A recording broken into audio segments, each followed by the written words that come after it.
Dragi susținători Casa Iubirii, se spune acum că este bine să te ajuți singur, să nu aștepți să vină partenerul sau partenera să te salveze și este mai bine să te ridici atunci când ești la pământ și abia atunci când ești bine să îți cauți iubirea.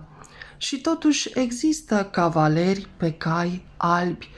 Și, de fapt, cenușăreasa trebuia să își piardă pantoful pentru ca prințul să o ajute. Am văzut ieri în emisiunea Casa Iubirii un astfel de cavaler pe cal alb. Același Emanuel, care are multe alte calități, vorba Biancăi Ciurcă.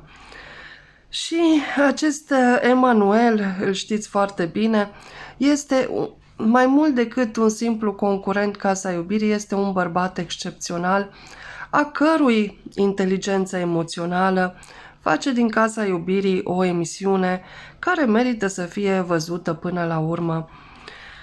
Și eu îi felicit pe susținătorii lui Iosif în cazul în care aceștia într-adevăr au decis să îl susțină pe Emanuel.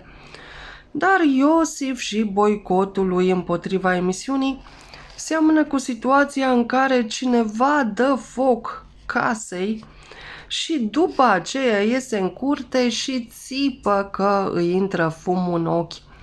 Eu am văzut o postare pe un grup de Insula Iubirii care semăna a boicot împotriva emisiunii Casa Iubirii și mi s-a părut foarte plauzibil să facă parte din boicotul lui Iosif, pentru că altfel ce ar fi căutat o postare împotriva emisiunii Casa Iubirii pe grupul Insula Iubirii?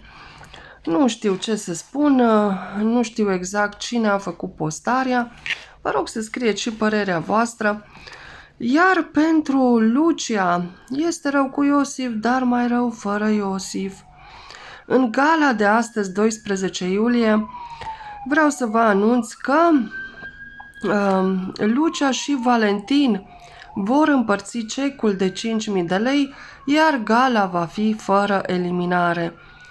Din păcate, în gala din 19 iulie va fi eliminată Valentina.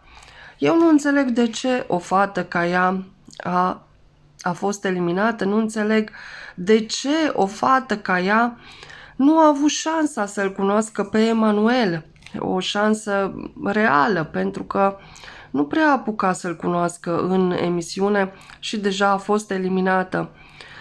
A fost eliminată foarte repede și mă întreb, pentru că nu știe să manipuleze situația, astfel încât să creeze triunghiuri amoroase, cum a făcut Andreea, de exemplu, sau pentru că nu face cupluri pentru emisiune, cum a făcut Andra, de exemplu. Vă rog să scrieți și părerea voastră în comentarii. Iar, după cum vă spuneam, gala 19 iulie va fi o gală fără eliminare, în care va fi eliminată Valentina. Gala din această duminică va fi fără eliminare, iar gala 19 iulie o va avea ca favorită a publicului tot pe Lucia. Probabil că din nou ea va câștiga încă un cec de 5.000 de lei de favorită a publicului. Dragi susținători Casa Iubirii, de obicei noi oamenii ne grăbim foarte tare. Ne grăbim, dar timpul nu se grăbește.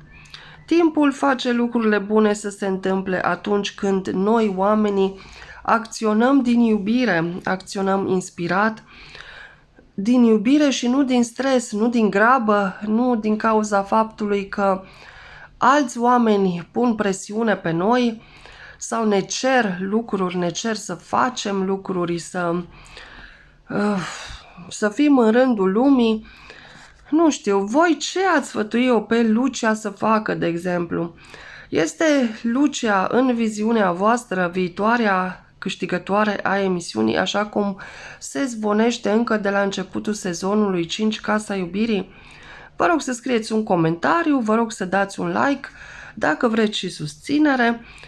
Și de ce nu să vă abonați, toate acestea sunt gratuite. Eu vă mulțumesc și vă doresc tot ce este mai bun.